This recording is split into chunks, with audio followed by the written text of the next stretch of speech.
الحمدللہ وکفی والصلاة والسلام علی عبادہ الذین اصطفیٰ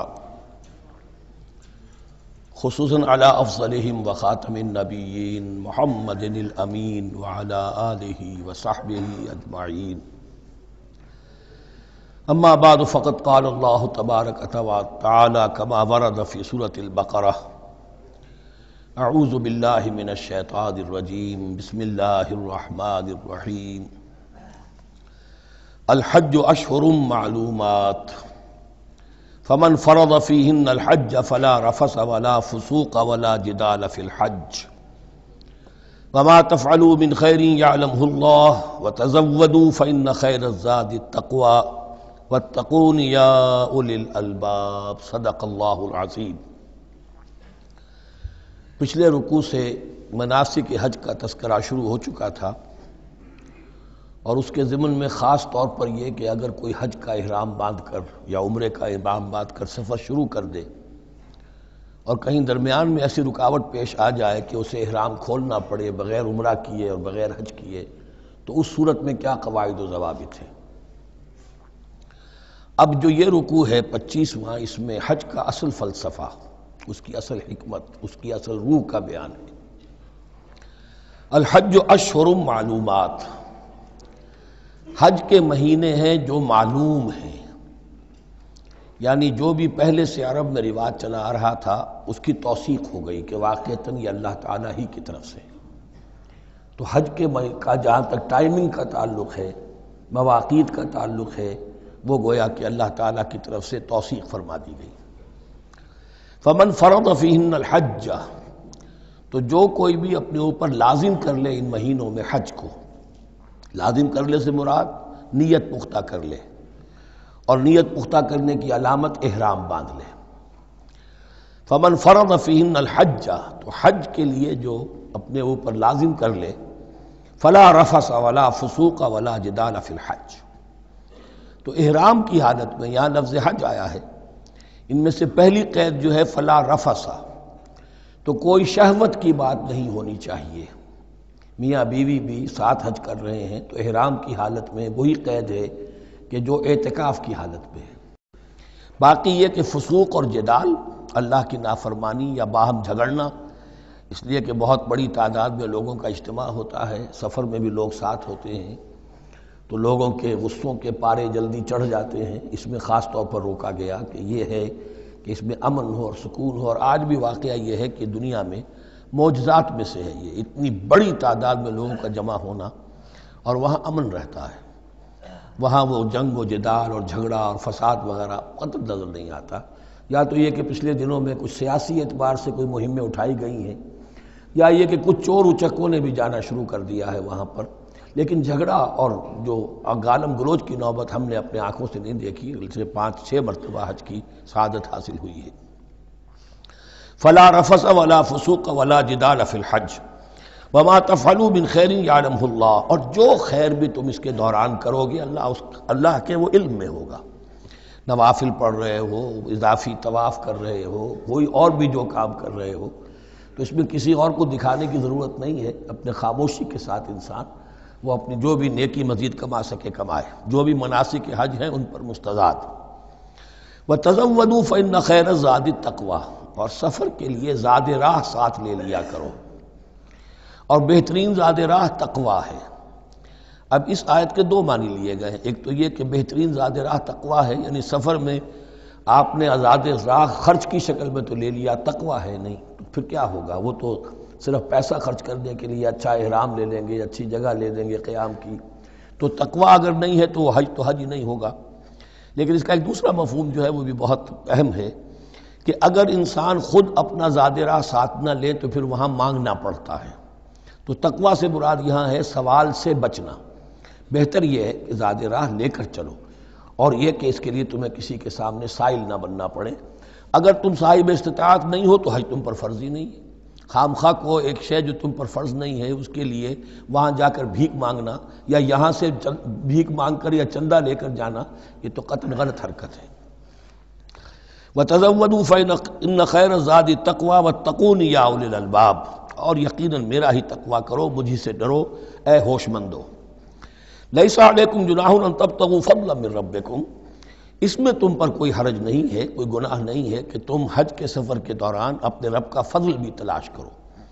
آدمی ہندوستان سے پاکستان سے جا رہا ہے، اسے اچھی اجناس لے جائے تجارت کے لیے جو وہاں پر بیچ کر کچھ نفع حاصل کر لے، تو یہ تقویٰ کے منافی نہیں ہے۔ اگر وہاں پر کوئی کاروبار کر سکو کرو۔ فَإِذَا أَفَضْتُم مِّنْ عَرَفَاتٍ، تو پھر جب تم عرفات سے واپس لوٹو، اس لیے کہ اصل حج جو ہے وہ عرفہ ہے، الحج العرفہ۔ حج کے بقیہ تمام مناسک رہ جائیں، صرف عرفہ میں شمولیت ہو جائے، قیام عرفہ میں تو حج ہو گیا، باقی جو چیزیں رہ گئی ہیں اس کا جو بھی اس کا کفارہ ہے، اس کا جو دم دینا ہے وہ دے دیا جائے۔ لیکن عرفہ سے اگر آدمی رہ گیا عرفات کے قیام سے تو پھر حج نہیں ہوا۔ اب یہاں سے جب لوٹتے ہو تو فاذکروا اللہ عند المشعر الحرام، یہ ٹائم ٹیبل نوٹ کر لیجئے کہ اصل میں 8 کی شام کو مکے سے نکلتے ہیں 8 ذی الحج کو، اور رات منی میں گزارتے ہیں۔ پھر 9 کا دن ہے اصل یوم عرفہ، 9 ذی الحج، صبح کو نکلتے ہیں، قافلے چلتے ہیں اور کہیں دوپہر تک، اور دوپہر سے بھی ہو سکتا ہے تاخیر ہو جائے، لیکن کوشش ہوتی ہے کہ ظہر سے پہلے پہنچ جایا جائے، لیکن ظہر اور عصر دونوں ملا کر پڑھ لی جائیں عرفات میں داخل ہونے سے پہلے۔ اسی لیے جو مسجد ہے عرفات کے میدان سے ملحق وہ عرفے کے اندر شامل نہیں ہے، وہ اس کی حدود سے باہر ہے۔ تو اصلیے اس کا افضل یہی ہے کہ ظہر اور عصر ملا کر وہاں پڑھی جائیں، اور اس کے بعد سے غروب آفتاب تک قیام ہے، وہ عرفات کا قیام ہے، اس میں کوئی نماز نہیں، یعنی جو روایتی جو عبادت ہے اس کے سب دروازے بند۔ اب تو اگر دعا کی آپ کے اندر ایک روح پیدا ہو چکی ہے، اپنے رب سے ہم کلام ہو سکتے ہیں، اور آپ کو حلاوت مناجات حاصل ہو گئی ہے، تو دعا مانگتے رہیے، بس یہی ہے دعا۔ قیام عرفہ جو ہے کھڑے ہو کر بیٹھے ہوئے جس طرح بھی ہو اللہ سے مناجات کرو، یا پھر یہ کہ اگر اس میں کبھی ہو جائے کسی وجہ سے تو آدمی تلاوت کرے، لیکن یہ کہ عام نماز نہیں۔ فَإِذَا أَفَضْتُم مِّنْ عَرَفَاتٍ فاذكروا اللَّهَ عِندَ الْمَشْعَرِ الْحَرَامِ، یہ مزدلفہ کا قیام ہے، 9 کی شام کو مغرب کی نماز کا وقت ہو چکنے کے بعد وہاں سے روانگی ہے، لیکن وہاں مغرب کی نماز پڑھنے کی اجازت نہیں ہے۔ اب جاؤ اور مغرب اور عشاء دونوں جمع کرو اس میں مشعر حرام یعنی مزدلفہ میں۔ وَاذْكُرُوهُ كَمَا هَدَاكُمْ، اور یاد کرو اسے، ذکر کرو جیسے کہ تمہیں اس نے ہدایت دی ہے۔ اس سے مراد ہے کہ جو کچھ اللہ کے رسول نے تمہیں سکھایا ہے، ذکر کے جو طور طریقے ہیں، اس کے لیے جو بھی طریقے ہیں وہ اللہ نے ہدایت دی اپنے رسول کے ذریعے۔ وَإِن كُنتُم مِّن قَبْلِهِ لَمِنَ الضَّالِّينَ، اور یقیناً اس سے پہلے تو تم گمراہ لوگوں میں سے تھے، تمہیں معلوم نہیں تھا، حج کی شکل باقی رہ گئی تھی، اس کی روح ختم ہو گئی تھی، اس کے مناسک میں بھی تم نے رد و بدل کر دیا تھا، وہ آگے آ رہا ہے۔ ثُمَّ أَفِيضُوا مِنْ حَيْثُ أَفَاضَ النَّاسُ، پھر پلٹو وہیں سے جہاں سے کہ سب لوگ پلٹتے ہیں۔ قریش نے یہ کہا تھا کہ ہماری خاص حیثیت ہے کہ ہم تو منی ہی میں مقیم رہیں گے، باہر سے آنے والے لوگ عرفات جائیں اور عرفات سے پھر واپس لوٹیں، یہ سارے مناسک ہمارے لیے نہیں ہیں، ہم تو مکے والے ہیں اور ہماری شان یہ ہے کہ ہم عرفات نہیں جائیں گے، منی ہی میں قیام رہے گا۔ یہاں بتایا گیا کہ یہ تم نے غلط بات ایجاد کر لی ہے، ثم افیضوا من حیث افاض الناس، جہاں سے سب لوگ لوٹتے ہیں یعنی میدان عرفہ سے، وہیں سے لوٹو۔ واستغفروا اللہ، اللہ سے استغفار کرتے رہو، ان اللہ غفور رحیم، یقینا اللہ بخشنے والا رحم فرمانے والا ہے۔ فَإِذَا قَضَيْتُم مَّنَاسِكَكُمْ، اور جب تم اپنے یہ مناسک ادا کر لو، پورے کر لو، فاذكروا اللہ كذكركم آباءكم، تو اب اللہ کا ذکر کرو جیسے کہ تم اپنے آباء و اجداد کا ذکر کرتے رہے ہو، جس شد و مد کے ساتھ۔ وہاں یہ ہو گیا تھا کہ پھر منی میں جب یہ ٹھہرتے تھے تو اپنے آباء و اجداد کے قصیدے بیان کیے جا رہے ہیں، جیسے ہمارے ہاں ہوتا ہے، جو دیہاتی لوگ ہوتے ہیں، راجپوت لوگ ہوتے ہیں، ان کے میراثی ہوتے ہیں، اسی طرح وہاں شعراء ہوتے تھے قبائل کے، وہ ان قبیلوں کی مدح بیان کرتے تھے، ان کے بڑے بزرگوں کی، اسلاف کی جو ہے عظمت بیان کرتے تھے۔ اللہ کا ذکر ختم ہو چکا تھا، فرمایا جس شد و مد کے ساتھ تم اپنے آباء و اجداد کا ذکر کرتے رہے، اب اسی شد و مد کے ساتھ، بلکہ او اشد ذکرہ، بلکہ اس سے بھی زیادہ شد و مد کے ساتھ اب اللہ کا ذکر کرو۔ فَمِنَ النَّاسِ مَن يَقُولُ رَبَّنَا آتِنَا فِي الدُّنْيَا وَمَا لَهُ فِي الْآخِرَةِ مِنْ خَلَاقٍ، لوگوں میں سے وہ بھی ہیں جو یہی کہتے رہتے ہیں رب ہمیں دے دے دنیا ہی میں، ایسے لوگوں کے لیے آخرت میں کوئی حصہ نہیں ہے، یعنی وہاں پہنچ کر بھی ساری دعائیں ان کی دنیاوی چیزوں کے لیے ہیں، مال کے لیے، اولاد کے لیے، ترقی کے لیے، اور دنیا کی جو بھی چیزیں ہیں، اپنی کوئی مشکلات ہیں ان کے رفع کرنے کے لیے، چونکہ ان کے دلوں میں دنیا بسی ہوئی ہے۔ اشربوا فی قلوبہم الدنیا، ان کے دلوں میں جیسے بنی اسرائیل کے دلوں میں بچڑے کا تقدس پلا دیا گیا تھا اور محبت، اسی طرح ہمارے دلوں میں دنیا کی محبت ہے، تو وہاں جا کر بھی دنیا ہی کی دعائیں ہیں۔ فَمِنَ النَّاسِ مَن يَقُولُ رَبَّنَا آتِنَا فِي الدُّنْيَا وَمَا لَهُ فِي الْآخِرَةِ مِنْ خَلَاقٍ، ظاہر بات ہے ایسے لوگوں کے لیے پھر آخرت میں کوئی حصہ نہیں ہے۔ وَمِنْهُم مَن يَقُولُ، اور ان میں سے وہ بھی ہے جو یہ کہتے ہیں ربنا آتنا فی الدنیا حسنۃ وفی الآخرۃ حسنۃ وقنا عذاب النار، پروردگار ہمیں اس دنیا میں بھی خیر عطا فرما اور آخرت کا بھی خیر عطا فرما اور ہمیں بچا لے آگ کے عذاب سے۔ اب دنیا کا خیر جو ہے سب سے بڑا وہ ایمان ہے، ہدایت ہے۔ دنیا کا کوئی خیر نہیں ہے جب تک کہ اس کے ساتھ ہدایت اور ایمان نہ ہو۔ تو سب سے پہلے انسان ایمان طلب کرے، پھر اس کے ساتھ اللہ تعالیٰ دنیا میں کشادگی دے دے، رزق میں بھی کشائش دے دے تو ٹھیک ہے، کوئی بری بات نہیں، اچھی بات ہے۔ لیکن یہ کہ اصل شے کیا ہے؟ ایمان اور استقامت۔ اولئک لہم نصیب مما کسبوا، یہاں یہ لفظ بہت اہم ہے، ان کے لیے حصہ ہوگا اس میں سے جو انہوں نے کمایا۔ محض یہ دعا کرنے سے یہ دعا جو ہے یہ کافی نہیں ہو جائے گی۔ اول تو یہ نوٹ کر لیجئے یہی وہ دعا ہے جو یعنی رکن یمانی سے لے کر جو بھی ہر چکر ہوتا ہے اس کا طواف کا، تو رکن یمانی سے لے کر حجر اسود تک کا جو دورہ ہے، اس میں یہ دعا مانگی جاتی ہے، ربنا آتنا فی الدنیا حسنۃ وفی الآخرۃ حسنۃ وقنا عذاب النار اولئک لہم نصیب مما کسبوا، ان کے لیے حصہ ہے اس میں سے جو انہوں نے کمایا۔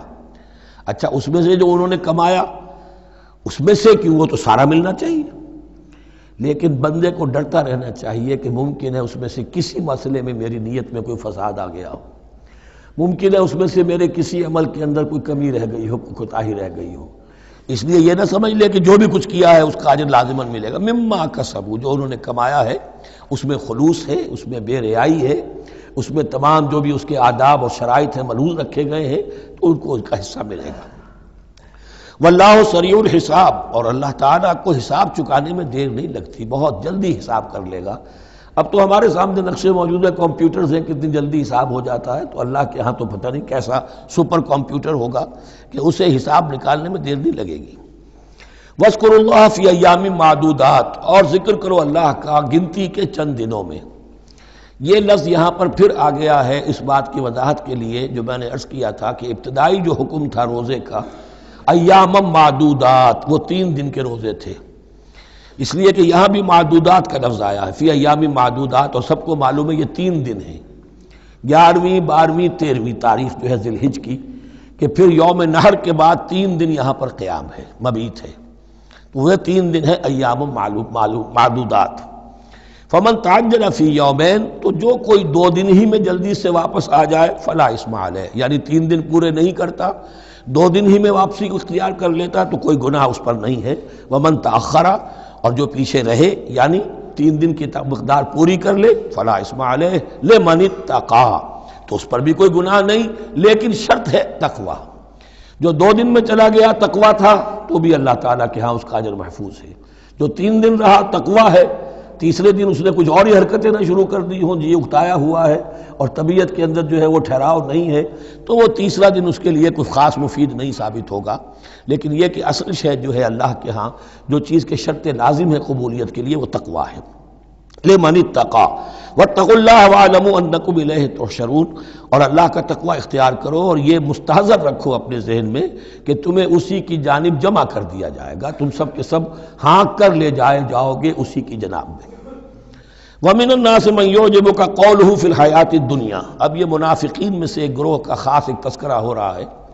ایک منافق تو ہوتے تھے کہ جو عام ہیں، ان کی زبانوں پر بھی نفاق واضح طور پر ظاہر ہو جاتا تھا، اور ایک قسم کے منافق وہ ہوتے تھے بڑے چاپلوس، چرب زبان، کہ ان کی گفتگو دیکھیے تو وہ تو بڑے مخلص ہیں اور بڑے ہی فداکار ہیں اور بڑے ہی آپ کے ساتھ ان کا تعلق جو ہے وہ نیک نیتی پر مبنی ہے، ان کی زبانیں جو ہیں معلوم ہوتا ہے کہ اس میں تو سب گھی شکر گھلا ہوا ہے، لیکن یہ کہ ان کا کردار انتہائی خراب ہوتا ہے، اور پھر وہ جب واپس جاتے ہیں باتیں کرنے کے بعد یا باتیں بنانے کے بعد تو ان کا کردار جو ہے وہ فساد پر مبنی ہوتا ہے۔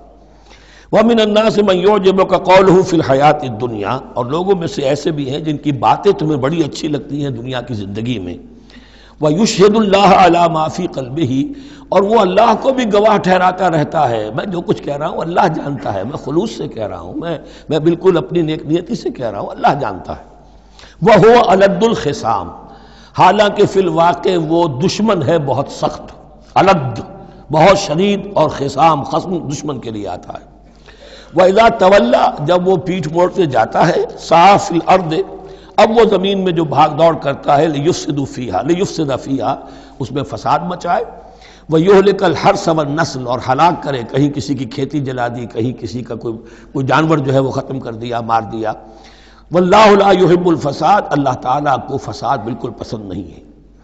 وَإِذَا قِيلَ لَهُ اتَّقِ اللَّهَ، جب ایسے شخص سے کہا جاتا ہے کہ تو اللہ کا خوف کرو، اللہ سے ڈرو، تم باتیں ایسی کرتے ہو، عمل تمہارا یہ ہو رہا ہے، سوچو تو صحیح. اخذته العزت بالاسم، تو اس کو اپنی عزت نفس، جھوٹی عزت نفس گناہ پر اور جما دیتی ہے. ایک شخص وہ ہوتا ہے جس سے خطا ہو گئی، غلطی ہو گئی، اس نے اپنی خطا تسلیم کر لی تو اصلاح کر لے گا. ایک وہ ہے کہ جو کیسے مان لوں میری غلطی ہے، اس کی جھوٹی انا جو ہے اور جو اس کی جھوٹی عزت نفس ہے وہ اسے اور گناہ کے اوپر چپکا دیتی ہے. اخذته العزت بالاسم، اس کو اور اس پر جامد کر دیتی ہے. فحسبه جہنم، تو اس کے لیے تو اب کافی ہے جہنم ہی. وَلَبِئْسَ الْمِہَادُ، اور یقیناً وہ بہت برا ٹھکانہ ہے. روایات میں آتا ہے کہ ایک شخص خاص تھا، اخنس ابن شریق، اس کا یہ کردار ہے. لیکن یہ کہ یہ تو یوں سمجھیے کہ شان نزول کے اعتبار سے یہ بات ٹھیک ہے، اور یہ کہ تعویل خاص میں اس کو بھی سامنے رکھیں گے، لیکن یہ وہی ہے، کردار ہے. یہ کردار ہر جگہ آپ کو ملے گا. اصل میں کردار کو پہچاننا چاہیے اور اس کے حوالے سے اللہ تعالیٰ سے ہدایت طلب کرنی چاہیے کہ اس کردار سے اللہ تعالیٰ ہمیں اپنی حفظ ایمان میں رکھے. وَمِنَ النَّاسِ مَن يَشْرِي نَفْسَهُ ابْتِغَاءَ مَرْضَاتِ اللَّهِ، قرآن کا یہ عام اسلوب ہے کہ تقابل ضرور کرتا ہے، فوری تقابل. تو اس میں لوگوں میں سے وہ بھی ہیں جو اپنے آپ کو بیچ دیتے ہیں اللہ کی رضا جوئی کے لیے، اپنا تن من دھن. ان صلاتی و نسکی و محیایا و مماتی للہ رب العالمین. ومن الناس من یشری نفسہ ابتغاء مرضات اللہ واللہ رؤوف بالعباد، اور اللہ اپنے ایسے بندوں کے حق میں بہت شفیق ہے. ظاہر بات ہے جس نے یہ ارادہ کر لیا ہو، نیت کر لی ہو. کبھی ایسے شخص سے بھی کوئی کوتاہی ہو سکتی ہے، حالات ہو سکتے ہیں عارضی سے، کبھی جذبات میں آ کر کوئی غلط قدم اٹھ گیا، اللہ پھر معاف فرمائے گا، بڑی شفقت کے ساتھ معاف فرمائے گا. طے کر لے انسان، ایک سیدھا راستہ یہی بن جائے، ان صلاتی و نسکی و محیایا و مماتی للہ رب العالمین. تو پھر یہ ہے کہ کوئی تیز دوڑے گا، کوئی آہستہ چل سکے گا، مختلف صلاحیتوں کے لوگ ہوتے ہیں، اس میں فرق و تفاوت رہے گا. لیکن جس نے یہ عزم کر لیا ہے اللہ تعالیٰ ان کے حق میں بہت شفیق ہے. یا ایھا الذین آمنوا ادخلوا فی السلم کافہ، اے اہل ایمان اسلام میں داخل ہو پورے کے پورے. یہ گویا کہ وہ بات اب کہی جا رہی ہے کہ جس کا ریورس یا کانورس ہم بنی اسرائیل کے ساتھ جو خطاب تھا اس میں پڑھ چکے ہیں. افتؤمنون ببعض الکتاب وتکفرون ببعض، کیا تم ہماری کتاب، ہمارے دین، ہماری شریعت کے ایک حصے کو مانتے ہو اور ایک کو رد کر دیتے ہو؟ فما جزاء من يفعل ذلك منكم الا خزي في الحیاۃ الدنیا ويوم القیامۃ يردون الى اشد العذاب. تو جو کوئی بھی تم میں سے یہ روش اختیار کرے گا اس کی کوئی سزا اس کے سوا نہیں ہے کہ دنیا میں ذلت اور خواری ان پر مسلط کر دی جائے اور قیامت کے دن شدید ترین عذاب میں جھونک دیے. اس کو مثبت پیرائے میں مسلمانوں سے کہا جا رہا ہے یا ایھا الذین آمنوا ادخلوا فی السلم کافہ، ریزرویشنز کے ساتھ نہیں، ایکسیپشنز کے ساتھ نہیں. اللہ کی بندگی تو کرنی ہے، اس معاملے میں نہیں. اللہ کے حکم تو ماننا ہے لیکن یہ حکم نہیں میں مان سکتا. یہ ایک کی بھی نفی جو ہے وہ گویا کہ کل کی نفی ہو جائے گی. ادخلوا فی السلم کافہ، ٹیک اٹ اور لیو اٹ، یہ پیکج ڈیل ہے، اس میں جزوی بات نہیں ہو سکتی. ولا تتبعوا خطوات الشیطان، اور دیکھو شیطان کے قدموں کی پیروی نہ کرو، اس کے نشانات راہ جو ہیں، اس کے نشانات قدم جو ہیں ان کی پیروی نہ کرو. انہ لکم عدو مبین، وہ تو یقیناً تمہارا بڑا کھلا دشمن ہے. فإن زللتم من بعد ما جاءتکم البینات، پھر اگر تم پھسل گئے اس کے بعد بھی کہ تمہارے پاس یہ واضح تعلیمات آ چکی ہیں، فَاعْلَمُوا أَنَّ اللَّهَ عَزِيزٌ حَكِيمٌ، تو جان لو کہ اللہ تعالیٰ پھر زبردست ہے، اس میں دھمکی کا پہلو آ گیا کہ پھر اللہ کی جو ہے پکڑ سخت ہوگی. حکیم بھی ہے، اس کی پکڑ میں بھی حکمت ہے. اگر یہ پکڑ نہ ہو تو ظاہر بات ہے کہ پورا نظام جو ہے دین کا وہ پھر بالکل ایک بے منطقی. اگر اللہ کی طرف سے کسی گناہ پر پکڑ ہی نہیں ہے تو پھر یہ آزمائش کیا ہوئی؟ پھر جزا و سزا کا کیا سوال؟ پھر جنت اور دوزخ کا کیا معاملہ؟ هل ينظرون الا ان ياتيهم الله في ظلل من الغمام والملائكة وقضي الامر. ایک جو نفس انسان کو پٹی پڑھاتا ہے وہ تو یہ ہے کہ دین کا یہ حصہ تو آرام سے کرتے رہو، جو میٹھا وہ ہپ اور جو کڑوا ہے وہ تھو.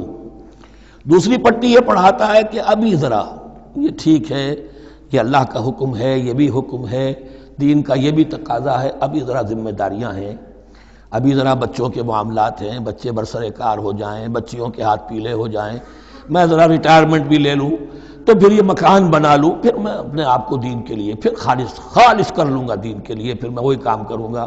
یہ سب سے بڑا دھوکہ ہے، وہ وقت کبھی نہیں آتا. اسی لیے فرمائے کس شے کا انتظار کر رہے ہیں؟ هل ينظرون الا ياتيهم الله في ظلل من الغمام، کہ اللہ تعالیٰ آ جائے بادلوں کے سائبانوں میں، والملائکۃ اور فرشتے آ جائیں، وقضی الامر اور پھر فیصلے چکا دیا جائے گا. کیا معلوم کب وہ گھڑی آ جائے. یہ مہلت عمر تو اچانک ختم ہو سکتی ہے. پوری دنیا کی قیامت بھی جب آئے گی اچانک آئے گی، اور ہر شخص کی ذاتی قیامت تو اس کے سر کے اوپر تلوار کی طرح لٹکی ہوئی ہے کہ من مات فقط قامت قیامتہ، جو مر گیا اس کی قیامت تو آ گئی. کیا تمہارے پاس گارنٹی ہے یہ سارے کام کرو گے تب تک زندہ رہو گے اور پھر بھی تمہارے جسم میں کوئی توانائی، کوئی رمق باقی رہ جائے گی کہ دین کا کوئی کام کر سکو؟ تو جان لو تم کس چیز کا انتظار کر رہے ہو سکتا ہے اچانک اللہ کی طرف سے مہلت ختم ہو جائے. سٹاپ رائٹنگ، 3 گھنٹے ہو گئے، بس اب جو لکھ لیا، اب آگے تمہارے پاس مہلت نہیں ہے. وَإِلَى اللَّهِ تُرْجَعُ الْأُمُورُ، اور یقیناً تمام معاملات اللہ ہی کی طرف لوٹا دیے جائیں گے. سل بنی اسرائیل کم آتیناہم من آیۃ بینہ، اے مسلمانوں پوچھ لو بنی اسرائیل سے ہم نے انہیں کتنی روشن نشانیاں دی. یعنی دیکھو تم بھی کہیں انہی کے راستے پر نہ چلنا، جیسا کہ حضور نے فرمایا تھا لَتَتَّبِعُنَّ سُنَنَ مَن قَبْلِكُمْ، تم لازماً پیروی کرو گے اور چلو گے انہی کے نقوش پا پر. سل بنی اسرائیل کم آتیناہم من آیۃ بینہ ومن یبدل نعمت اللہ من بعد ما جاءتہ فإن اللہ شدید العقاب. لیکن جو شخص اللہ کی اس نعمت جو اس کے پاس آ گئی ہے اس میں تبدیلی کرتا ہے، اس میں تحریف کرتا ہے، یا اس میں تحریف کرتا ہے یا اپنے آپ کو بدل لیتا ہے، من بعد ما جاءت ہو، اس کے بعد کہ وہ نعمت اس کے پاس آ گئی، فإن اللہ شدید العقاب، تو یہ جان لو اللہ پھر سزا دینے میں بھی سخت ہے. اس کی مثال وہی رکھیے کہ 2 مرتبہ فرمایا یا بنی اسرائیل اذکروا نعمتی التی انعمت علیکم وانی فضلتکم علی العالمین، لیکن انہی سے کہا گیا ضربت علیہم الذلۃ والمسکنۃ وباؤوا بغضب من اللہ. اور یہ مضمون بھی دوبارہ پھر آ جائے گا سورہ آل عمران میں. زین للذین کفروا الحیات الدنیا، ان کافروں کے لیے دنیا کی زندگی جو ہے بڑی مزین کر دی گئی ہے، ان کے نگاہوں میں کھب گئی ہے. یہاں کی چمک دمک ہے، شان و شوکت ہے، لمبی لمبی کاریں ہوں، چمکیلی نئے ماڈل کی، بڑی اونچی اونچی بلڈنگیں ہوں، حویلیاں ہوں، اعلیٰ کوٹھیاں ہوں. اب یہ ساری چیزیں کس کو اچھی نہیں لگتی، لیکن یہ کہ کفار کے دلوں میں ان کی محبت اتنی پل جاتی ہے کہ پھر کوئی اچھی بات ان کے کوئی زندگی میں نہیں رہتی ہے، نہ کوئی اچھی بات اثر کرتی ہے.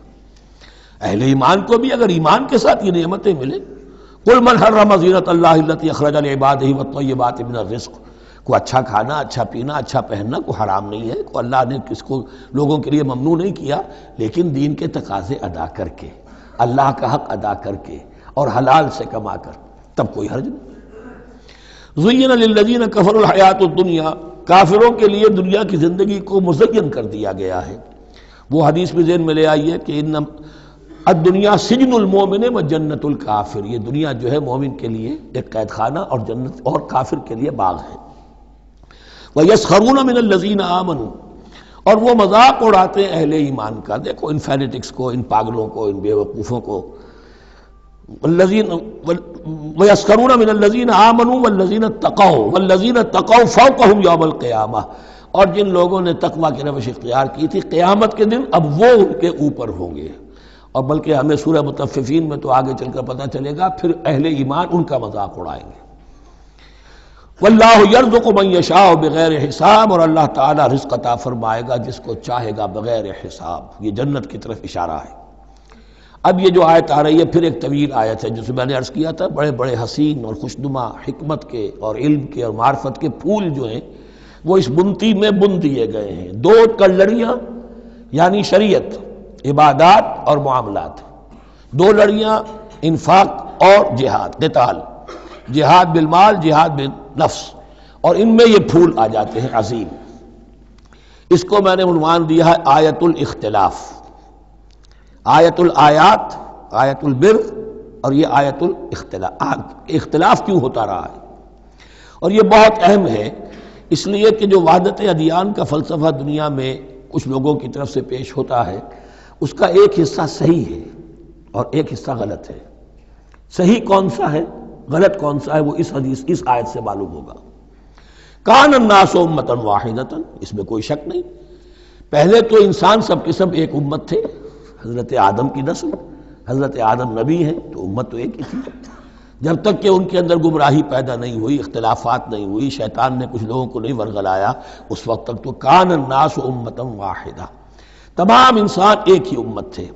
اب یہاں پہ سمجھ لیجئے کہ یہاں اس کے بعد ایک حرف محذوف ہے، ثم اختلفوا، پھر ان میں اختلافات ہوئے، فساد پیدا ہوا، کچھ لوگوں نے گمراہی کی روش اختیار کر لی، ایک بیٹا اگر حابیل تھا تو دوسرا قابیل بھی تھا۔ فبعث اللہ النبیین مبشرین ومنذرین، تو اب اللہ نے نبیوں کو بھیجنا شروع کیا جو بشارت دیتے تھے نیکوکاروں کو اور جو خبردار کرتے تھے غلط کاروں کو۔ وانزل معهم الکتاب بالحق لیحکم بین الناس فیما اختلفوا فیہ، اور اللہ نے ان کے ساتھ کتاب نازل فرمائی اپنی، تاکہ وہ حق کے ساتھ نازل فرمائی، تاکہ وہ فیصلہ کر دے لوگوں کے مابین ان امور میں جن میں انہوں نے اختلاف کیا تھا۔ وَمَا اخْتَلَفَ فِيهِ إِلَّا الَّذِينَ أُوتُوهُ مِن بَعْدِ مَا جَاءَتْهُمُ الْبَيِّنَاتُ بَغْيًا بَيْنَهُمْ، اور پھر جو اختلاف کیا ان میں سے تو نہیں کیا اختلاف کرنے والوں نے مگر جن کو کہ وہ کتاب دی جا چکی تھی، ہدایت دی جا چکی تھی، من بعد ما جاءتهم البینات، اور اس کا سبب کیا تھا؟ بغیم بینہم، یہ لفظ میں نے پہلے بھی نوٹ کروایا تھا، بغیم بینہم، دی ارج ٹو ڈومینیٹ، زدم زدہ، سارا فساد دنیا میں جو ہوتا ہے دی ارج ٹو ڈومینیٹ، آدمی جو ہے میں اس کی بات کیوں مانوں، یہ کیوں نہ میری مانے، یہ ہے کہ جس میں جو بھی سربراہی اور بالادستی حاصل کرنے کی جو ایک انسان کے اندر ایک ہے امنگ ہے، یہ امنگ رکھی گئی ہے انسان میں، جہاں انسان کے اندر اچھے میلانات رکھے گئے، برے بھی رکھے گئے، نفس بھی تو انسان ہی میں ہے، اس لیے کہ انہی کی درمیان حق و باطل کی کشمکش چلتی ہے انسان کے باطن میں، حق و باطل کی ایک کشاکش انسان کے باطن میں چلتی ہے، ایک خارج میں چلتی ہے۔ تو فرمایا پھر ہم نے اپنے رسول بھیجنے شروع کیے، فبعث اللہ النبیین مبشرین ومنذرین وانزل معهم الکتاب بالحق لیحکم بین الناس فیما اختلفوا فیہ وما اختلف فیہ الا الذین اوتوہ من بعد ما جاءتهم البینات بغیا بینہم فہدی اللہ الذین آمنوا لما اختلفوا فیہ من الحق باذنہ۔ تو اب اس کے بعد اللہ تعالی نے ہدایت دی ان لوگوں کو جو ایمان لائے ان چیزوں کے بارے میں جس میں کہ وہ اختلاف کر چکے تھے حق سے، اپنے حکم سے اللہ نے ان کو ایمان کی طرف ہدایت فرما دی۔ واللہ یہدی من یشاء الی صراط مستقیم، اور اللہ ہدایت دیتا ہے جس کو چاہتا ہے سیدھے راہ کی طرف۔ لیکن اس کا دوسرا ترجمہ یہ بھی ہوگا اللہ ہدایت دیتا ہے اس کو جو چاہتا ہے، من یشاء، من یشاء میں اللہ کی مشیت بھی ہے اور جو ہدایت کا طالب ہوتا ہے، واللہ یہدی من یشاء، جو چاہتا ہے اس ہدایت کا طالب ہوگا، یہ اللہ کے ذمے ہے، اللہ نے اسے اپنے اوپر ایک ذمہ داری سمجھا ہے کہ اس کو یقیناً ہدایت دے گا۔ والذین جاہدوا فینا لنہدینہم سبلنا، جو ہمارے راستے میں کوششیں کریں گے، حق کی طرف بڑھنا چاہیں گے، ہم لازماً ان کو راستہ دکھائیں گے، اپنے راستوں کی طرف ان کی رہنمائی کریں گے، یہ اللہ نے اپنے ذمے لیا۔ ام حسبتم، اب بڑی سخت آیت آ رہی ہے، یہ بھی بڑی لرزا دینے والی آیت ہے۔ اب دیکھیے صحابہ کرام میں سے ایک بڑی تعداد تھی کہ جو مکے کی سختیاں جھیل کر آئے تھے، مہاجرین، ان کے لیے تو اب جو بھی مراحل آئندہ آنے والے تھے وہ کوئی ایسے ثقیل نہیں تھے، ایسے مشکل نہیں تھے۔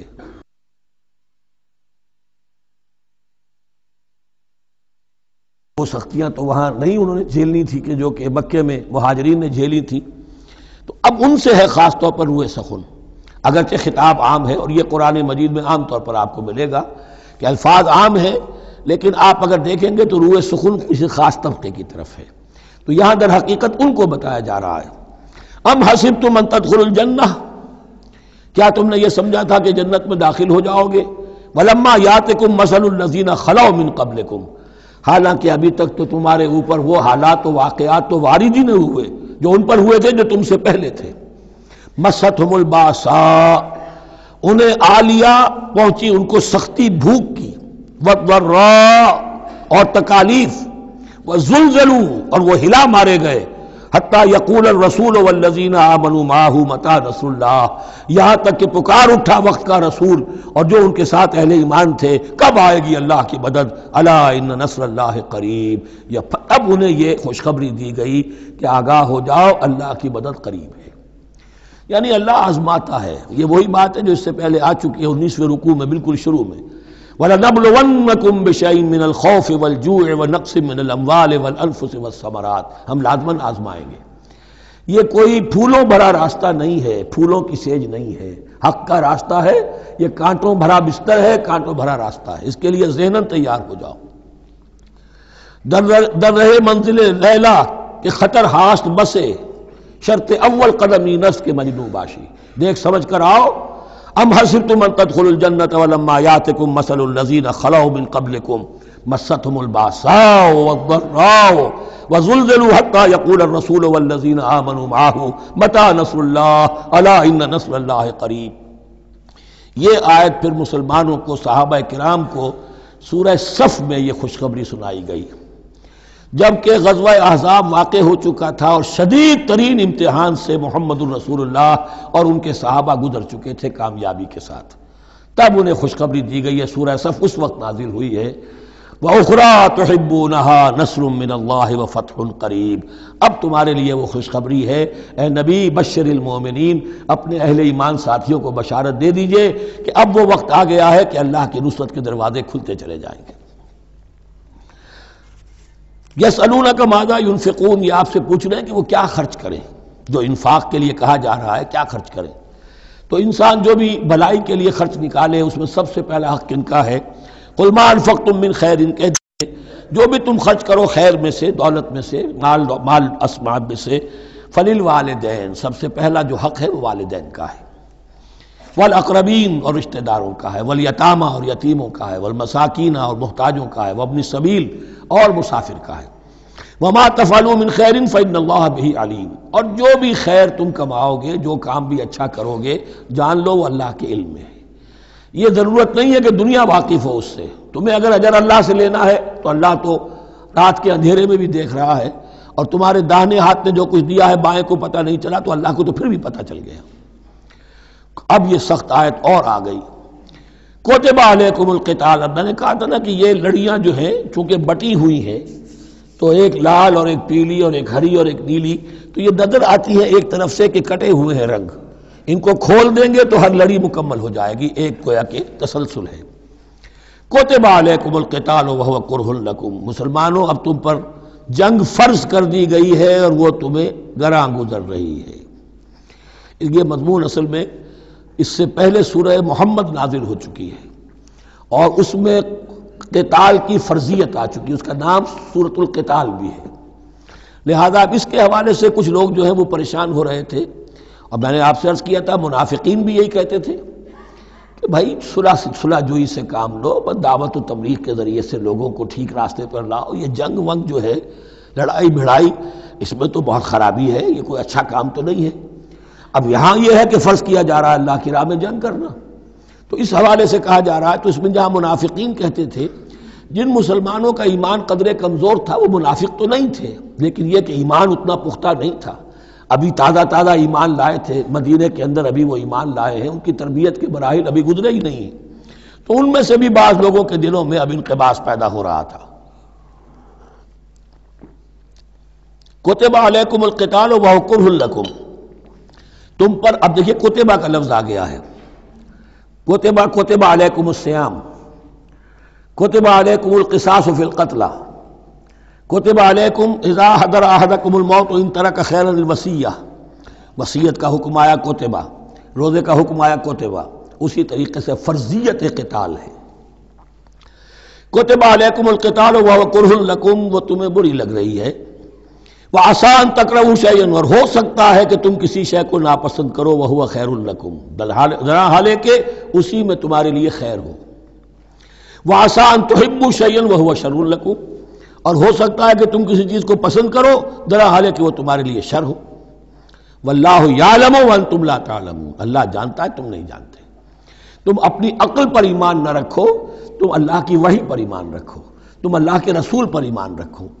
جس وقت کے لیے جو حکم موضوع تھا اس وقت وہ حکم تھا، کفو ایدیکم، 14 برس تک تمہیں قتال سے منع کیا گیا، اب فرض ہو رہا ہے قتال، اب تمہارے لیے لازم وقت کا جو ہے امر الحال کو پہچانو۔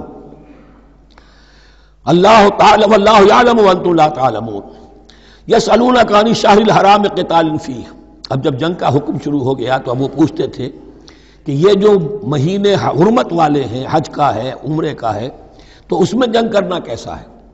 اس لیے کہ سیرت میں یہ واقعہ آتا ہے، وقت نہیں تفصیل سے میں بیان کر سکوں، کہ نخلا کی وادی میں ایک مقابلہ ایسا پیش آ گیا تھا کہ وہ رجب کا مہینے کا بھی دن تھا، اور اس میں ہی کوئی قتال ہو گیا، مسلمانوں کے ہاتھوں ہوا یا مسلمانوں کے اوپر ایسی سچویشن ہو گئی کہ انہیں مجبوراً وہ کام کرنا پڑا۔ اس پر شور اٹھا دیا، دیکھو ان لوگوں کا کیا حال ہے، بنے پھرتے ہیں اللہ والے، رسول والے، دین والے، آخرت والے، اور ان کا حال یہ ہے کہ یہ حرمت والے مہینے کے انہوں نے بٹا لگا دیا، اس میں جنگ کی ہے۔ یہ اصل میں ان حضرات کی طرف سے گویا کہ اللہ تعالیٰ اپنے ان مومن بندوں کی طرف سے خود صفائی پیش کر رہے ہیں۔ یسألونک عن الشہر الحرام قتال فیہ، پوچھتے ہیں آپ سے حرمت والے مہینوں میں قتال کا حکم، قل قتال فیہ کبیر، کہہ دیجئے ہاں حرمت والے مہینے میں جنگ کرنا بہت بڑی بات ہے، یعنی بہت بڑا گناہ ہے، لیکن وَصَدٌّ عَن سَبِيلِ اللَّهِ وَكُفْرٌ بِهِ وَالْمَسْجِدِ الْحَرَامِ وَإِخْرَاجُ أَهْلِهِ مِنْهُ أَكْبَرُ عِندَ اللَّهِ، یہ بھی تو دیکھو کہ جن لوگوں نے وہ جرم کیے ہیں کہ جنہوں نے اللہ کے راستے سے روک دیا، اللہ کا کفر کیا، مسجد حرام کے راستے روک دیے مسلمانوں کے لیے، اب یہ نہیں جا سکتے، بیت اللہ میں عبادت نہیں کر سکتے، اخراج اہلہ منہ، اس میں سے لوگوں کو نکلنے پہ مجبور کر دیا مکے کے مسلمانوں کو، اکبر عند اللہ، گناہ تو وہ بھی ہے لیکن یہ کہیں بڑا گناہ ہے اللہ کے نزدیک۔ تو سینس آف پروپورشن ہونا چاہیے کہ کس چیز کے مقابلے میں کس شے کی برائی ہے۔ والفتنۃ اکبر من القتل، یہ پہلے بھی آ چکا ہے، والفتنۃ اشد من القتل، اب آیا والفتنۃ اکبر من القتل۔ فتنہ ہر وہ کیفیت ہے جس میں صاحب ایمان کے لیے ایمان پر قائم رہنا اور اسلام پر عمل کرنا مشکل ہو جائے۔ آج کا پورا معاشرہ فتنہ ہے، اسلام پر عمل کرنا مشکل ہے، بدماشی کے راستے کھلے ہوئے ہیں، حرام خوری کے راستے کھلے ہوئے ہیں، حلال عقل حلال دانتوں پسینہ آئے تو شاید نصیب ہو، شادی کے نکاح کے راستے بند کیے ہوئے ہیں، یہ شرطیں ہیں اور یہ شرطیں ہیں اور یہ شرطیں ہیں اور یہ ہے اور یہ چیزیں لازمی ہیں، اور زنا کے راستے کھلے ہیں۔ جائیے جس معاشرے کے اندر جب غلبہ باطل کا ہوگا حق پر چلنا ممکن نہیں رہے گا، وہ جو باطل کا غلبہ ہے وہ سب سے بڑا فتنہ ہے۔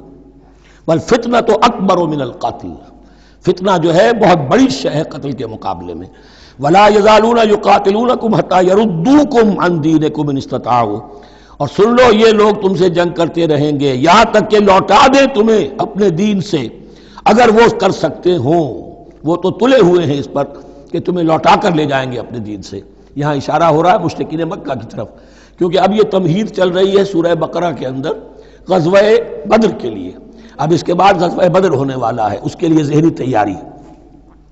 ولا یزالون یقاتلونکم حتی یردوکم عن دینکم ان استطاعوا، وہ تو اپنی سے کوشش کرتے رہیں گے کہ تمہیں تمہارے دین سے پھرا کر لوٹا کر واپس لے جائیں اگر ان میں طاقت ہے۔ ومن یرتد منکم عن دینہ، اور سن لو جو بھی کوئی تم میں سے پھر گیا، مرتد ہو گیا اپنے دین سے، فیمت، اور اسی حالت میں اس کی موت آ گئی، وہو کافر، کہ وہ کافر ہی تھا، فاولئک حبطت اعمالهم فی الدنیا والآخرہ، تو یہ وہ لوگ ہوں گے کہ جن کے تمام اعمال دنیا اور آخرت میں حبط ہو گئے۔ پہلے کتنے ہی نیکیاں کی ہوئی تھیں، کتنے ہی نمازیں پڑھی ہوئی تھیں، کتنا ہی جو ہے انفاق کیا تھا، صدقات دیے تھے، کچھ بھی کیا، سب کا سب زیرو ہو جائے گا۔ وَأُولَٰئِكَ أَصْحَابُ النَّارِ هُمْ فِيهَا خَالِدُونَ، اور وہ ہوں گے جہنم والے اور رہیں گے اس میں ہمیشہ ہمیشہ۔ ان الذین آمنوا والذین ہاجروا وجاہدوا فی سبیل اللہ اولئک یرجون رحمت اللہ واللہ غفور رحیم، یقیناً وہی لوگ جو ایمان لائے اور جنہوں نے ہجرت کی اور جہاد کیا اللہ کی راہ میں، یہ وہ لوگ ہیں جو اللہ کی رحمت کے امیدوار ہیں۔ بڑا لطیف طنز ہے ان پر، جا رہے ہیں حرام کے راستے پر، اللہ رحمت فرمائے گا، اللہ رحمت نہیں فرماتا، اللہ کی رحمت کا مستحق بننا پڑتا ہے۔ اللہ کی رحمت کا مستحق وہی ہے، ان الذین آمنوا والذین ہاجروا وجاہدوا فی سبیل اللہ اولئک یرجون رحمت اللہ، وہ امیدوار ہیں اللہ کی رحمت کے، وہ امید کرے تو ان کی امید بجا ہے۔ واللہ غفور الرحیم، اور یقیناً اللہ تعالیٰ غفور الرحیم ہے۔ یسألونک عن الخمر والمیسر، اب دیکھیے یہاں سے شریعت کا جو بلو پرنٹ اب تیار ہونا شروع ہوا، کچھ احکام پہلے آ چکے اور کچھ احکام اب آ رہے ہیں، تو بیچ بیچ میں یہ لڑیاں جو ہیں کٹی ہوئی ہیں۔ یہ آپ سے پوچھ رہے ہیں نبی صلی اللہ علیہ وسلم شراب اور جوئے کے بارے میں، قل فیہما اسم کبیر، اے نبی ان سے کہہ دیجئے کہ ان دونوں کے اندر بہت بڑے گناہ کی پہلو ہے، ومنافع للناس، اور لوگوں کے لیے کوئی منفعتیں بھی ہیں، واسمہما اکبر من نفعہما، اور ان کا جو گناہ کا پہلو ہے وہ نفع کے پہلو سے بڑا ہے، بس یعنی اشارہ کر دیا کہ چھوڑ دو اس کو، اب تمہاری عقل سلیم کے حوالے معاملہ ہے، حقیقت تم پر کھول دی گئی، یہ ابتدائی حکم ہے لیکن حکم کے پیرائے میں نہیں، بس یہ ہے کہ کچھ فائدے بھی ہیں، وہ تو ہے میں سے غرض نشاط ہے کچھ روسیہ کو، ایک گونا بے خودی مجھے دن رات چاہیے، اور میں کدے کی راہ سے ہو کر گزر گیا ورنہ سفر حیات کا بے حد طویل تھا۔ یہ حکمت سمجھ لیجئے کہ جوئے میں اور میسر میں کیا چیز مشترک ہے کہ دونوں کو جمع کیا گیا۔ شراب میں بھی انسان حقائق سے اپنے آپ کو منقطع کرتا ہے اور محنت سے جی چراتا ہے، He doesn't want to see the facts، مواجہہ کرنے کو تیار نہیں، فیس کرنے کو تیار نہیں ہے bitter facts آف لائف کو، تو میں ایک گونا بے خودی مجھے دن رات چاہیے۔ اور جوا بھی محنت کی نفی ہے، چانس، داؤ لگاؤ، ایک ہے محنت سے ایک آدمی کما رہا ہے، مشقت کر رہا ہے، کھوکھا ہے یا کوئی چھابڑی لے کے جا رہا ہے یا کچھ اور کام ریڑھی چلا رہا ہے، وہ اپنی کوئی کمائی کر رہا ہے، اور ایک یہ داؤ لگاؤ، داؤ سے کمانا، چانس پر کمانا، یہ بھی محنت کی نفی ہے۔ تو یہ دونوں کے اندر اصل میں علت ایک ہی ہے۔ یسألونک عن الخمر والمیسر قل فیہما اسم کبیر ومنافع للناس واسمہما اکبر من نفعہما ویسألونک ماذا ینفقون قل العفو، اور یہ پوچھتے ہیں کتنا خرچ کریں، انفقوا انفقوا انفقوا وانفقوا فی سبیل اللہ ولا تلقوا بایدیکم الی التہلکہ، یہ آیت پر کل پڑھ چکے ہیں۔ اپنے آپ کو اپنے ہاتھوں ہلاکت میں نہ جھونکو، کتنا خرچ کرے، کچھ ہمیں مقدار بھی بتا دی جائے۔ فرمایا قل العفو، جو بھی تمہاری ضرورت سے زائد ہے۔ اللہ یہ بھی نہیں کرتا کہ اپنی ضرورتوں کو بھی تم پیچھے ڈال دو، نہیں، ضرورتیں اپنی پوری کرو، پھر جو اب تمہارے پاس ہے، اب یہ سمجھیے کہ جو ایک کمیونسٹ فلسفی ہے اس میں بھی ایک اصطلاح سرپلس ویلیو، ایک سرپلس ویلیو یہ ہے عفو، جو تمہاری ضروریات سے زائد ہے، یہ سرپلس ویلیو ہے، یہ اللہ کی راہ میں دے دو۔ اس کو بچا کر رکھنا جو ہے اللہ پر آپ بے اعتمادی کا اظہار کر رہے ہیں کہ اللہ کل نہیں دے گا مجھے، میں بچا کے رکھوں۔ یسألونک ماذا ینفقون قل العفو، لیکن اس میں یہ ہے کہ ضرورتیں کتنی ہیں، کیا ہے، اس کا کوئی پیمانہ مقرر نہیں کیا۔ یہ ہے باطنی روح، جس کے اندر اللہ کی محبت اور آخرت کا ایمان بڑھتا جائے گا، وہ اتنا ہی اپنی بیلٹ ٹائٹ کرے گا، اپنی ضرورتیں کم کرے گا، اپنے معیار زندگی کو پست کرے گا، اور زیادہ سے زیادہ جو ہے وہ اللہ کی راہ میں دے گا۔ لیکن اصول یہ ہے کہ ہر شخص یہ دیکھے کہ جو میری ضرورت سے زائد ہے اسے میں ریٹین نہ کروں، اسے میں دے دوں۔ اس انفاق پر پورے 2 رکوع آگے آنے والے ہیں سورہ مبارکہ میں۔ کذالک یبین اللہ لکم الآیات لعلکم تتفکرون، اسی طرح اللہ تعالیٰ اپنی آیات تمہارے لیے واضح کر رہا ہے تاکہ تم تفکر کرو، غور کرو، فی الدنیا والآخرہ، تمہارا یہ غور دنیا کے بارے میں بھی ہونا چاہیے، آخرت کے بارے میں۔ دنیا میں بھی اسلام رہبانیت نہیں سکھاتا، نہ کھاؤ نہ پیو، چلے کشی کرو، چلے جاؤ جنگلوں میں، نہیں۔ اسلام متمدن زندگی کی تعلیم دیتا ہے، گھر گھرستی ہے، شادی کرو، بیوی بچوں والے رہو، ان کے بھی حقوق کو ادا کرو، ان کا بھی پیٹ تمہیں پالنا ہے، تو تفکر فی الدنیا والآخرہ، آخرہ کے لیے۔ لیکن یہ کہ اس میں ریشو پروپورشن رہنی چاہیے، دنیا کی کتنی قدر و قیمت ہے، آخرت کی کتنی قدر و قیمت ہے، اس کو جان لو۔ اسی کے حساب سے ایلوکیشن اگر نہیں ہے تو پھر یہ کہ سینس آف پروپورشن اگر غلط ہو گیا تو ظاہر بات ہے کہ پھر ہر چیز تل پٹ ہو جائے گی۔ ایک دوا کے نسخے میں کوئی چیز زائد تھی، کوئی کم تھی، آپ نے جو کم تھی اسے زیادہ کر دیا، جو زائد تھی کم کر دیا، تو اب ہو سکتا ہے کہ یہ نسخہ شفا نہ رہے، نسخہ ہلاکت بن جائے۔ وَيَسْأَلُونَكَ عَنِ الْيَتَامَىٰ، اور یہ آپ سے پوچھ رہے ہیں یتیموں کے بارے میں۔ قُلْ إِصْلَاحٌ لَهُمْ خَيْرٌ، اے نبی ان سے کہہ دیجئے ان کے لیے ان کی مصلحت کو پیش نظر رکھنا یہ ہے کہ جو بہتر ہے، نیکی ہے، بھلائی ہے۔ اصل میں سورہ بنی اسرائیل کی آیت جو ہے وہ لوگوں کے سامنے تھی، وَلَا تَقْرَبُوا مَالَ الْيَتِيمِ إِلَّا بِالَّتِي هِيَ أَحْسَنُ، مال یتیم کے قریب تک نہ بھٹکو، یعنی گڑبڑ کر لو گے اپنے اموال میں، اس میں سے یہ کہ ہو سکتا ہے کہ تمہارا ان کا کوئی مال تمہارے پیٹ میں چلا جائے، ہانڈی مشترک ہے، اب اس میں ظاہر بات ہے یتیم نے بھی کھانا ہے، تم نے بھی کھانا ہے، اچھی اچھی بوٹیاں تم نے کھا لی ہیں اور یتیم کے لیے جو ہے خرچہ تو پورا ڈال دیا، لیکن یہ کہ اس کے لیے بیچارے کے لیے چھچڑے چھوڑ دیے۔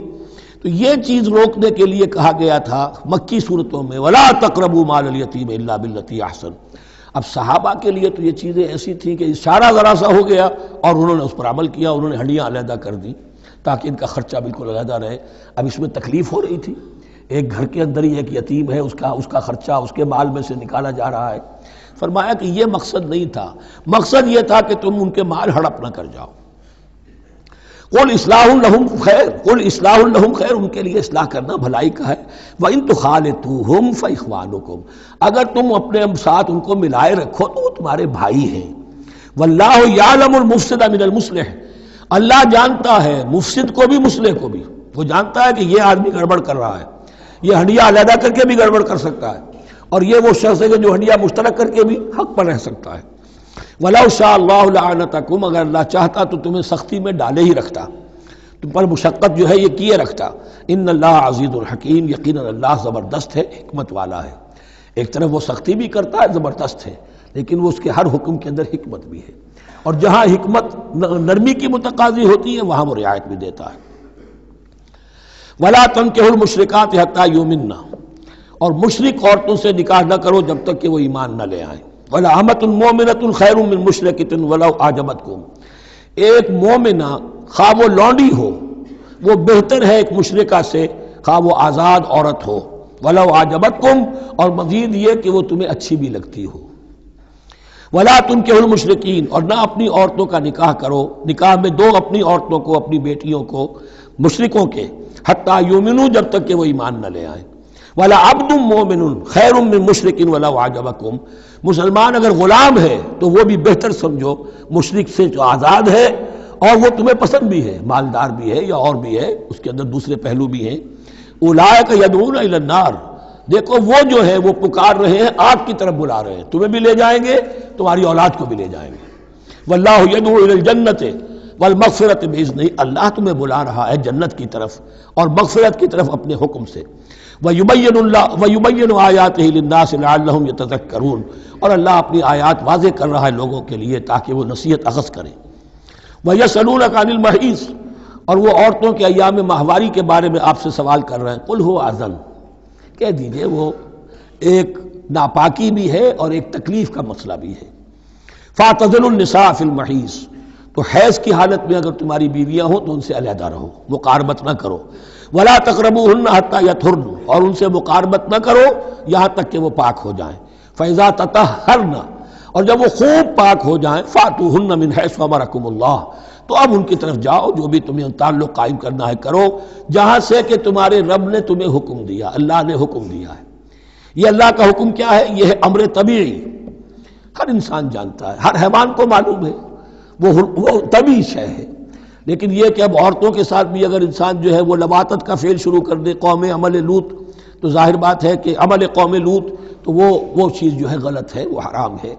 یہ تو اللہ تعالیٰ نے جو بھی تمہاری فطرت میں ڈالا ہے راستہ، وہ در حقیقت من حیث امرکم اللہ، ان اللہ یحب التوابین ویحب المتطہرین، یقیناً اللہ محبت کرتا ہے بہت توبہ کرنے والوں سے اور بہت پاک بازی اختیار کرنے والوں سے، ان ناپاک چیزوں سے دور رہنے میں۔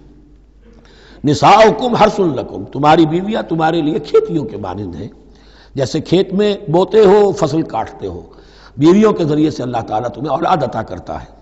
فاتو حرثکم انا شئتم، تو جو بھی کھیتی والی جگہ ہے ادھر تم جاؤ جدھر سے چاہو، یعنی اس میں یہ ہے کہ کوئی رکاوٹ نہیں ہے، وہ داہنی طرف سے بائیں طرف سے جدھر سے بھی ہو، لیکن ہو وہ فرج کے اندر، وہ بقد کے اندر معاملہ نہ ہو۔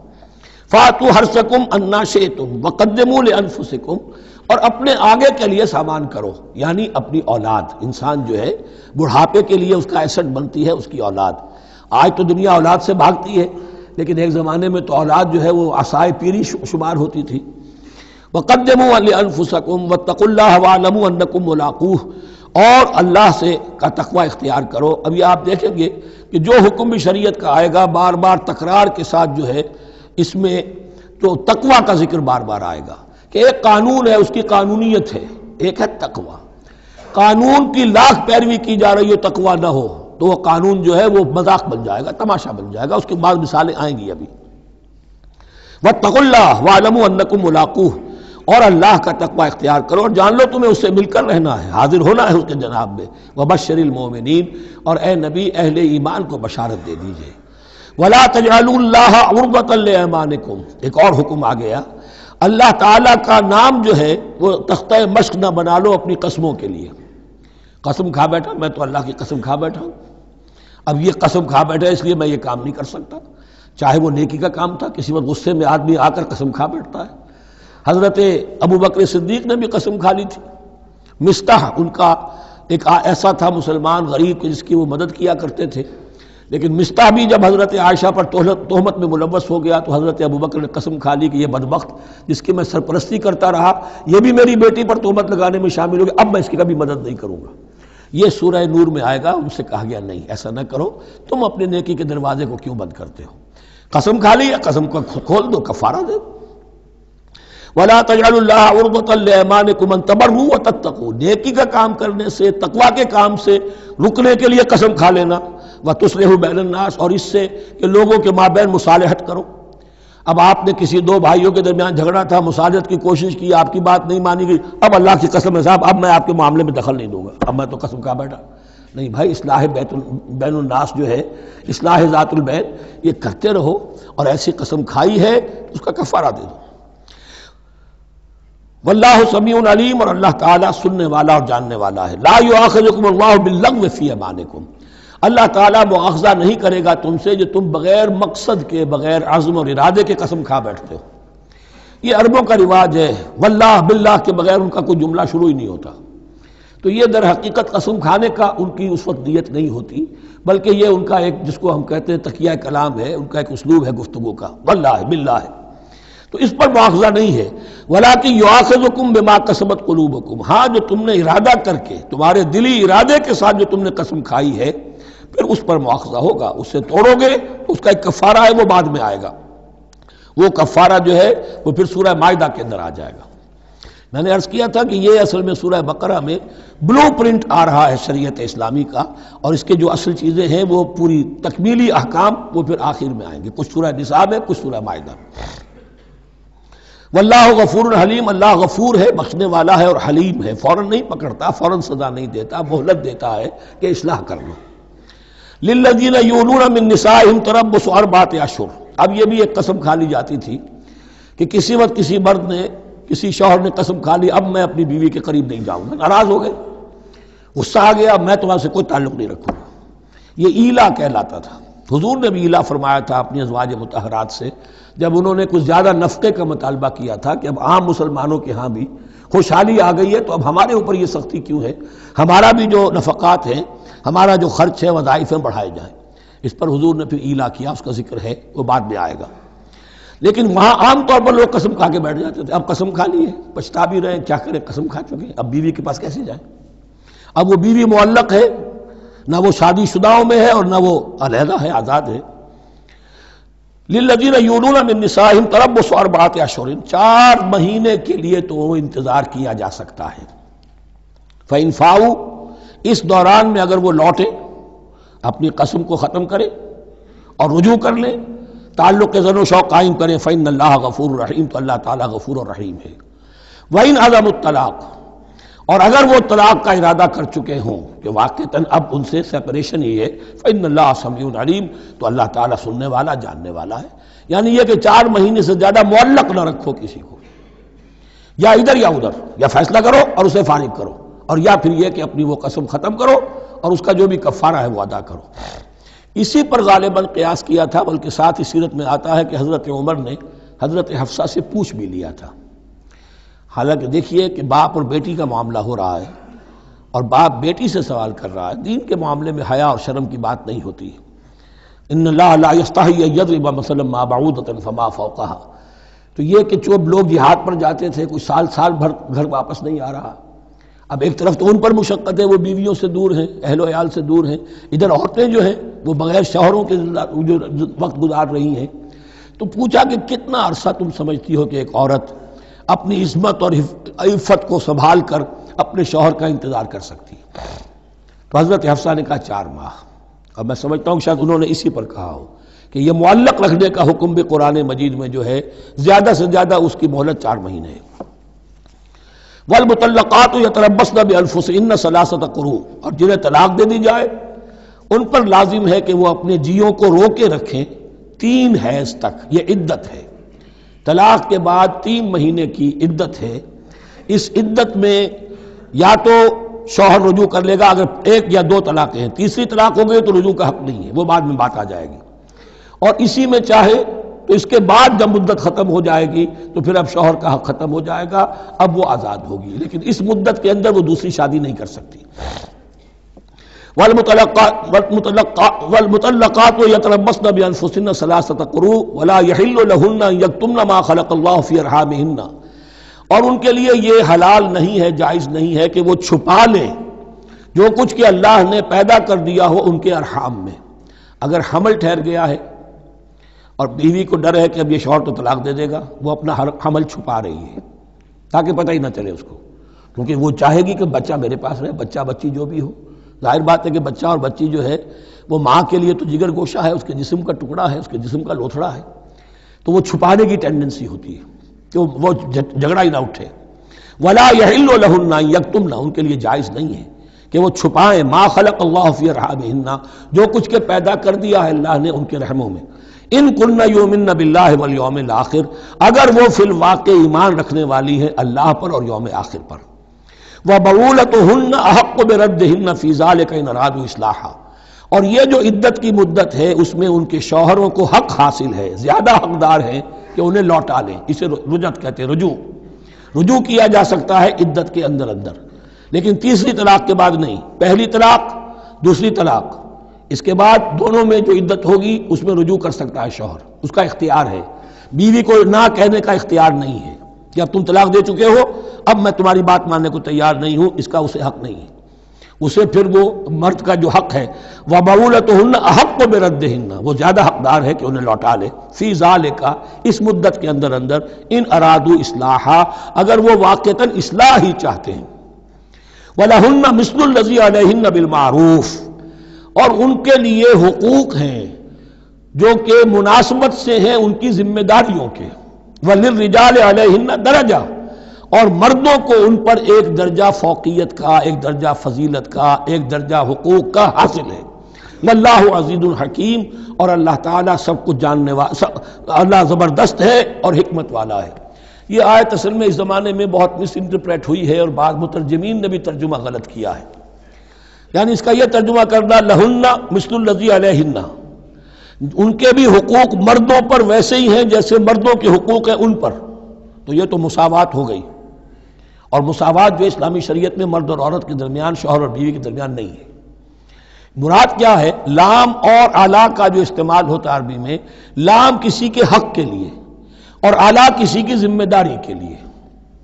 لہن، ان کے لیے حقوق ہیں، مثل الذی علیہن، جیسے کہ ان پر ذمہ داریاں ہیں۔